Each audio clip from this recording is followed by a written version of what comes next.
J'aimerais te proposer aujourd'hui une nouvelle façon de commencer ton année. On en parle dans un instant.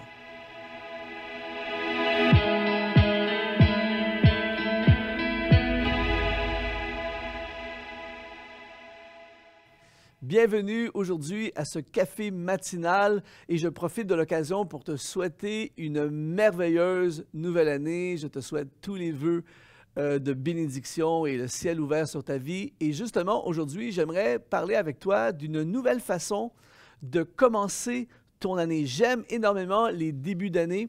C'est un temps pour faire des choses nouvelles, établir des choses nouvelles dans notre vie. Et j'aime beaucoup cette citation qui dit « Le meilleur moment pour réparer le toit, c'est quand il fait soleil ». En début d'année, alors qu'on sait très bien qu'il y a des possibilités dans notre vie qu'il y ait de la pluie spirituellement parlant dans l'année qui va venir, eh bien, réparons tout de suite le toit, établissons tout de suite des choses, prenons des nouvelles habitudes. Le grand investisseur Warren Buffett a dit quelque chose de très puissant. Il a dit « Les chaînes de nos habitudes sont trop faibles pour être ressenties jusqu'à ce qu'elles deviennent trop fortes pour être brisées. » Eh bien, aujourd'hui, j'aimerais justement qu'on puisse établir une habitude que nous allons garder pendant toute l'année. Et c'est quelque chose de très facile, faible à établir, mais qui peut devenir très fort. Et dans ce cas-ci, ça va être quelque chose de bon dans notre vie. Je veux proposer aujourd'hui de commencer notre année en prière.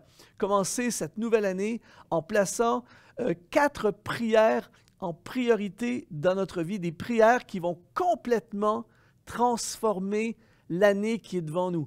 J'aimerais te suggérer fortement, à partir d'aujourd'hui, à chaque jour, pour toute l'année, de faire 4 prières importantes. Premièrement, prier la prière pour sa volonté, la prière pour la volonté de Dieu. Jésus a dit dans Matthieu chapitre 10, Jésus a dit dans Matthieu chapitre 6 au verset 10, « Que ton règne vienne, que ta volonté soit faite sur la terre comme au ciel. » C'est intéressant ici de voir que Jésus est en train d'enseigner ses disciples sur comment on devrait prier. Et on sait très bien qu'il aurait pu donner 50 contenus à cette prière, mais là où il va mettre l'emphase, c'est de faire une prière que la volonté de Dieu se fasse. Et cette année, imagine si à partir d'aujourd'hui, tu commences à prier à tous les jours, « Seigneur, je prie que ta volonté soit faite dans ma journée, que ta volonté soit faite cette année, que ta volonté soit faite dans mon business, dans mon ministère, dans ma famille, dans mes finances, dans mes projets. » Et que tout à coup, tu commences à avoir une vie orientée pleinement vers la volonté de Dieu, eh bien, je peux t'assurer que tout à coup, on va frapper la cible. Tout à coup, on va éviter beaucoup de difficultés, beaucoup de soucis, beaucoup de problèmes, beaucoup de pertes de temps, beaucoup de souffrances même, parce qu'on va être aligné avec la volonté de Dieu, puisque c'est notre prière de tous les jours, « Seigneur, que ta volonté soit faite. » Par exemple, l'apôtre Paul voulait aller en Asie, mais Dieu voulait qu'il aille en Macédoine. Et parce qu'il a entendu la volonté de Dieu, parce qu'il a obéi à la volonté de Dieu, parce qu'il connaissait la volonté de Dieu, eh bien, il a frappé la cible. Il a atteint l'objectif de Dieu. Alors, je veux te proposer aujourd'hui de commencer à faire cette prière à chaque jour. « Seigneur, que ta volonté soit faite dans ma vie. » La deuxième prière, c'est prier pour le renouvellement de notre intelligence. L'apôtre Paul dira dans Romains chapitre 12 au verset 2, il dit « Mais soyez transformés par le renouvellement de l'intelligence, afin que vous discerniez quelle est la volonté de Dieu. » Alors, cette prière est connectée à la première.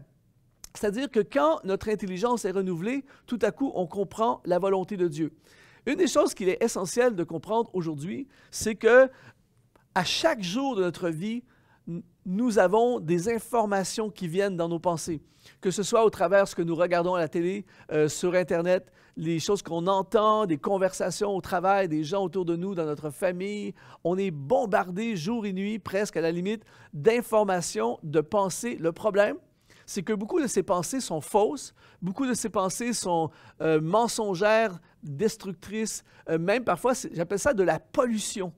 Et à chaque jour, quand on rentre à la maison le soir avant de se coucher, peu importe, on a de la pollution dans nos pensées qui affectent grandement notre vie et qui peuvent littéralement gâcher, nuire, faire beaucoup de problèmes dans l'année qui est devant nous.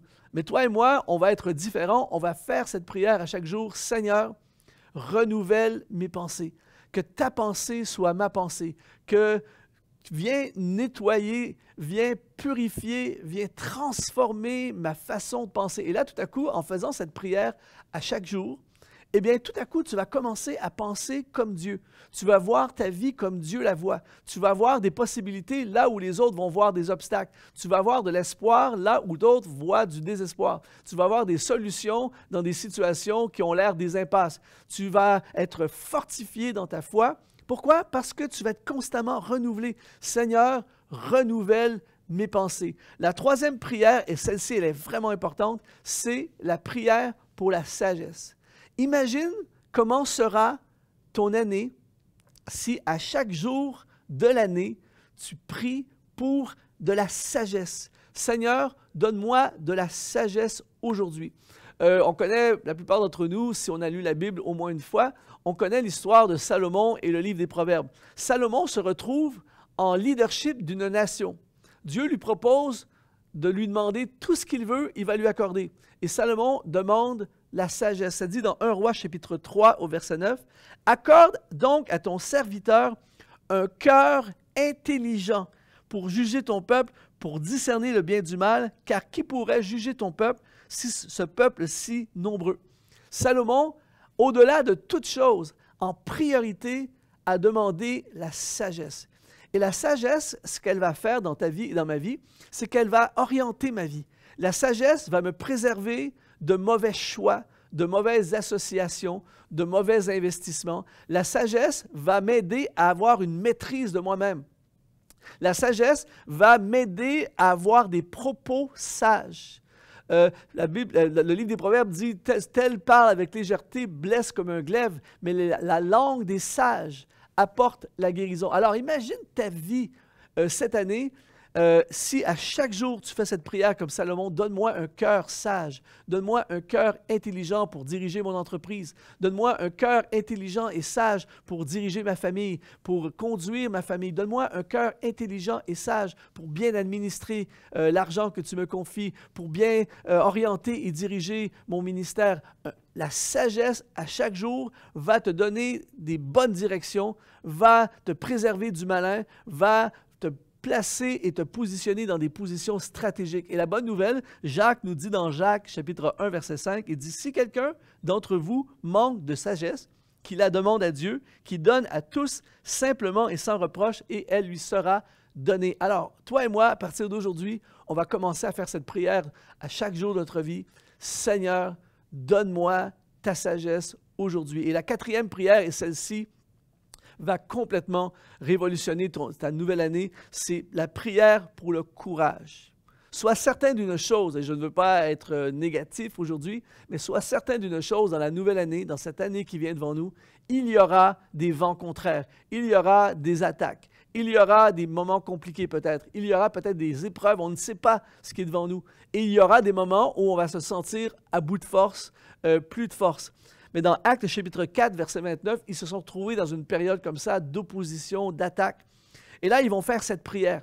Ils disent, « Seigneur, maintenant, vois leurs menaces. » Ils sont accusés et attaqués. Il dit, « Vois leurs menaces et donne à tes serviteurs d'annoncer ta parole avec une pleine assurance, en étendant ta main pour que se fassent des guérisons, des miracles, des prodiges par le nom de ton saint serviteur Jésus. » Verset 31, écoute bien ceci. « Quand ils eurent prié, le lieu où ils étaient assemblés trembla et ils furent tous remplis de l'Esprit, du Saint-Esprit, et ils annonçaient la parole de Dieu avec assurance. » Beaucoup de gens qui n'ont pas fait cette prière auraient peut-être arrêté de servir Dieu, auraient peut-être perdu leur intensité spirituelle, auraient peut-être dit les pressions sont trop fortes, c'est trop difficile, j'ai plus la force de servir Dieu, on est trop attaqué, c'est trop compliqué. Mais eux, à la place, ils ont fait cette prière pour la force et l'assurance de Dieu. Et au lieu d'arrêter ou de perdre leur intensité, ils se sont répandus plus que jamais. Leur travail a été augmenté, leur impact a grandi plus que jamais. Pourquoi?